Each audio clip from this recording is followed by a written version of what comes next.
여러분 안녕하십니까? 1월 25일 월요일 뉴스투데이 강원입니다.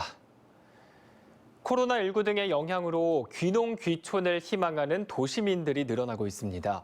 그런데 실제 귀농 귀촌 인구는 감소하고 있는 상반되는 결과가 나왔다고 하는데요. 귀농 귀촌을 고민하는 도시민들의 요구에 맞는 정책 전환이 필요해 보입니다. 권기만 기자가 보도합니다. 한국농촌경제연구원의 설문조사 결과 도시민 가운데 41.4%가 은퇴나 여건이 될 때 귀농 귀촌할 의향이 있다고 답했습니다. 작년 대비 6.8%포인트 증가한 것인데 코로나 등의 영향으로 상대적으로 깨끗하고 여유 있는 농촌에서의 건강한 삶을 바라는 도시민들이 늘고 있는 것으로 분석됩니다. 특히 미세먼지 문제라든지 이 코로나19 발생과 같은 것 때문에 이 농촌 지역에 가면은 좀 더 건강에 좋을 것이다. 또 환경도 도시보다 나을 것이다라고 생각하는 것 같아요. 그런데 최근 꾸준히 증가하던 귀농 귀촌 인구는 작년부터 감소세로 돌아섰습니다. 귀농은 9.4%포인트, 귀촌은 5.9%포인트 줄었는데 전문가들은 귀농 귀촌을 선택하는 도시민들이 예전과는 다른 보다 신중한 선택을 하고 있다고 분석하고 있습니다. 귀농하시는 분들은 전통적으로 농업 여건이 상당히 좋은 농업지역 중심으로 이동을 하고 있는 추세가 강하고요.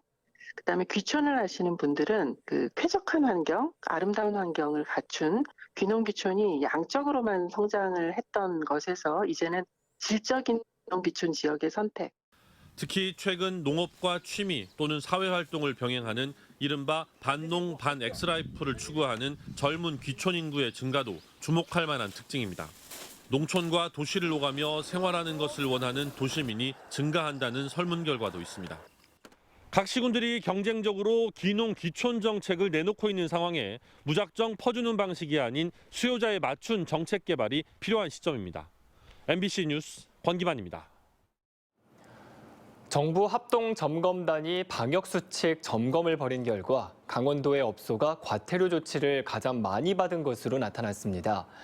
지난달 18일부터 한 달 동안 진행된 전국 방역 현장 점검에서 과태료 부과 조치인 67건 가운데 절반 수준인 33건이 강원도의 영업장이었습니다. 대표적인 사례로는 식당이나 카페에서 출입 명부를 작성하지 않거나 밤 9시 이후 영업에 적발된 경우가 많았고 콜라텍에서 집합 금지를 위반한 사례도 있었습니다.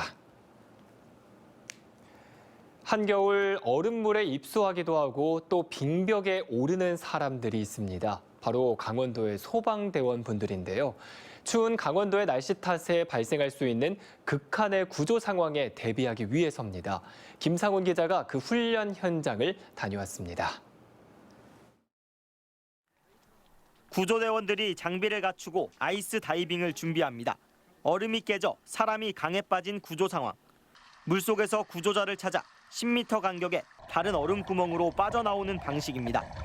일반적인 수중수색과는 방식이 달라 구조대원들도 긴장하는 훈련입니다. 얼음을 깨고 들어가는 거기 때문에 저희가 비상 상황이 생겼을 때 바로 수면으로 올라올 수가 없어서 제한 수역이기 때문에 그런 점이 상당히 좀 위험하고요. 극한의 추위도 이겨내야 할 대상입니다. 물속에 있는 내내 손끝과 발끝, 머리와 입까지 통증을 느낄 정도라고 구조대원들은 말합니다. 심지어는 공기호흡기가 얼어붙는 현상까지 발생해 뜨거운 물을 동원하기도 합니다. 호흡기 쪽 기계가 얼어붙습니다. 그 안쪽에서 얼어붙습니다. 그 안에서도 적절한 호흡을 유지를 시켜주셔서 계속 유지를 해주셔야 되는 게 관건입니다. 그럼에도 구조대원들은 한 명이라도 더 구하기 위해 최악의 조건을 견뎌냅니다. 실제로 지난 2016년 겨울 이 훈련 장소에서는 사륜 오토바이를 타던 40대가 얼음이 깨져 물에 빠지면서 숨지는 일도 있었습니다. 급경사에 얼어붙은 폭포를 오르는 구조대원들도 있습니다. 한겨울이면 빙벽 등반을 위해 전국에서 강원도로 사람들이 모여드는데 사고도 빈번하기 때문입니다. 지난 16일에도 인제군 매바위를 오르던 50대 남성이 15m 아래로 추락해 다쳤습니다. 최근 3년간 사고 7건이 발생해 1명이 숨지고 2명이 골절상을 입었는데 사고가 난 곳은 대부분 허가받지 않은 빙벽장이었습니다. 대부분 그렇게 허가가 되지 않았는데 와가지고 빙벽을 하시다가 사고가 나고 허가 나지 않은 이유가 있습니다. 안전하지 않기 때문에 그 허가를 안 낸 거고요. 살을 내는 듯한 강추위에도 몸을 아끼지 않는 구조대원들. 겨울철 야외 스포츠를 즐기기 전에 다시 한번 안전 수칙을 점검해달라고 구조대원들은 당부했습니다. MBC 뉴스 김상훈입니다. 지난해 도내 수산물 어획량은 역대 최저로 떨어졌지만 수협의 위판액 규모는 오히려 늘어났습니다. 대표 수산물인 오징어 어획량이 늘고 일반 수산물의 위판 단가가 올랐기 때문인데 도내 수협들의 경영 상황이 개선될 전망입니다. 김형호 기자가 보도합니다. 도내 9개 수협 가운데 지난해 가장 높은 위판 실적을 올린 곳은 강릉시 수협입니다.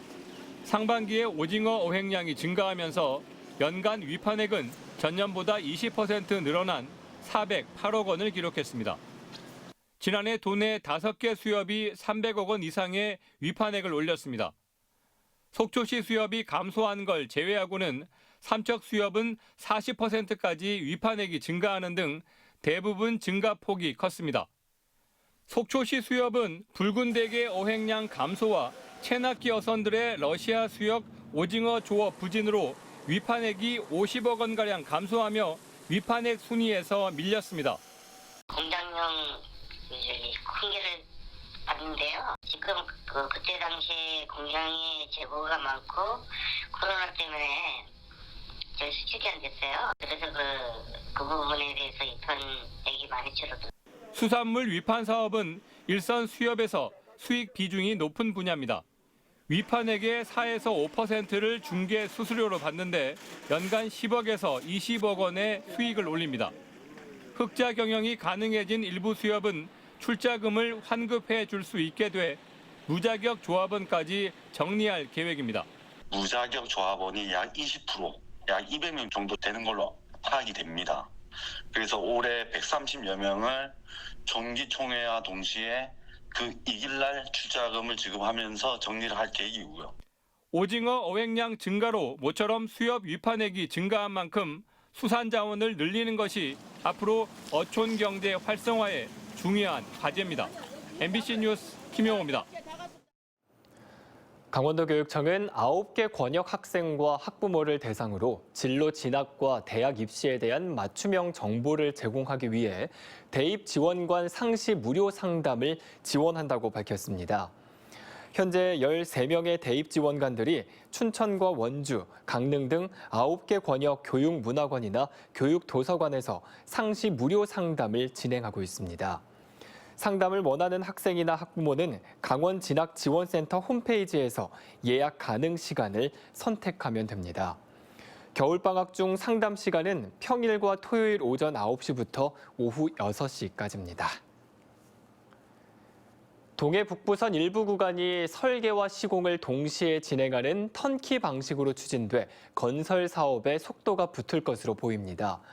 강원도에 따르면 국토교통부는 강릉에서 재진 111.7km 구간인 동해 북부선을 9개 공구로 나누고 최소 4개 이상을 턴키 방식으로 추진하는 방안을 모색하고 있습니다. 턴키 방식은 타당성 검토와 설계, 시공과 감리, 시운전까지 일괄 수주해 분할 발주보다 공사 기간이 단축됩니다. 코로나19의 악재 속에서도 지난해 양양국제공항의 이용객이 중국의 사드 배치 보복 이후 최대치를 기록한 것으로 나타났습니다. 한국공항공사에 따르면 지난해 양양공항의 이용객은 23만 8천여 명으로 중국의 사드 배치 보복 직전 최고치를 기록한 2014년 25만 명에 근접했습니다. 국제선 운영이 중단된 직후인 3월 이용객이 4천여 명으로 가장 적었고 휴가철인 8월의 이용객이 5만여 명으로 가장 많았습니다.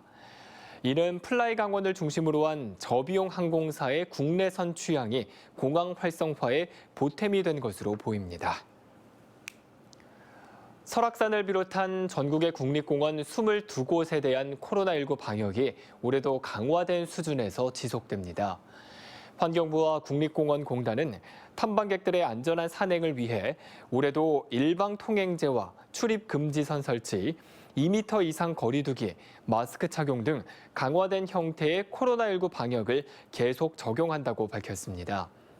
지난해 국립공원 탐방객은 강원도를 포함해 3,500만 명으로 코로나19가 없었던 지난 2019년에 비해 800만 명이 감소한 것으로 나타났습니다.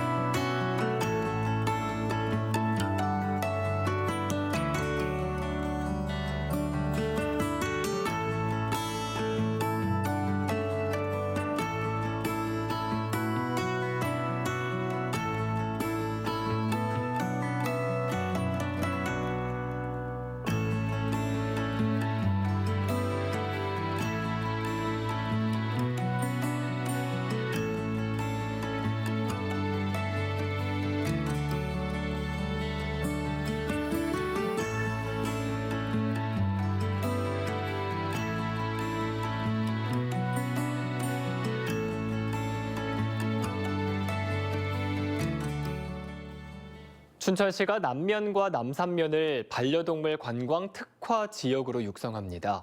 춘천시는 반려동물을 동반한 관광 수요가 늘고 있다고 판단하고 올해 사업비 6천만 원을 투입해 남면과 남산면에 있는 농어촌 민박 6곳에 반려동물 동반 시설 설치비를 지원합니다. 사업 대상자로 선정되면 지원비로 놀이공원 펜스와 놀이기구 배변장 등을 설치할 수 있습니다. 원주시가 설 명절을 앞두고 지역 소비자 단체와 함께 물가 관리 대책을 추진합니다. 다음 달 11일까지 특별 대책 기간 동안 종합 상황실을 운영하고 읍면동별로 임명된 물가 책임관을 통해 가격 인상 품목을 파악한 뒤 대응책을 추진합니다.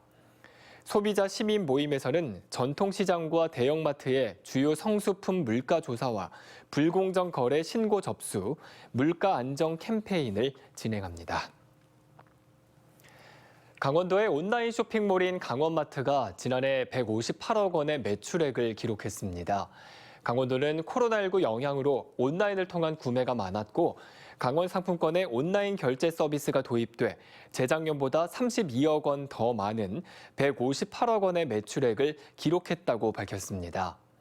강원도는 강원마트를 통해 다음 달 12일까지 설 특판 행사와 기획전을 열고 산천어를 이용한 다양한 제품을 저렴한 가격으로 판매할 예정입니다. 자치분권에 대한 기대와 의지를 담은 자치분권 기대해 챌린지가 도내 자치단체장 사이에서 이어지고 있습니다. 대통령 소속 자치분권위원회가 시작한 이 캠페인은 올해 지방자치 30주년을 맞아 자치분권 실현을 위해 전개되고 있습니다. 도내에서는 이현종 철원 군수가 양구 군수와 정선 군수의 지명을 받아 참여했고 자치분권 메시지를 담은 손팻말을 작성했습니다. 다음 챌린지 참여자는 화천 군수와 철원 교육지원청 교육장으로 릴레이 방식으로 이어지게 됩니다. 강원도가 오늘부터 5일 동안 유기동물 보호센터 운영 실태를 점검합니다. 철원과 삼척 시군직영센터 2곳과 양구와 영월 등 민간 위탁센터 7곳이 그 대상입니다. 강원도는 의식 있는 상태에서의 안락사 등 학대 행위와 곰팡이 사료 제공 등 열악한 환경 방치를 중점 점검해 위반 사항이 발견되면 시정 조치와 고발 등 엄중히 처벌하겠다고 밝혔습니다. 교육부와 17개 시도교육청이 전국 학교 비정규직 연대회의와 2020 집단 임금 협약을 체결했습니다. 이번 협약으로 교육부와 시도교육청 공통급여 체계를 적용하는 직종에 2021 회계연도 기본급이 월 17,000원 인상됩니다. 또 명절 휴가비 연 20만 원, 맞춤형 복지비 연 5만 원, 급식비 월 5만 원이 인상 지급됩니다. 강원도가 지역 축산업의 경쟁력을 높이기 위해 올해 54개 사업에 618억 원을 투입합니다. 이를 통해 한우 품질 고급화와 접경 지역 아프리카 돼지열병 재입식 지원 등이 벌여질 예정입니다. 이상으로 뉴스투데이 강원을 마칩니다. 시청해주신 여러분 고맙습니다.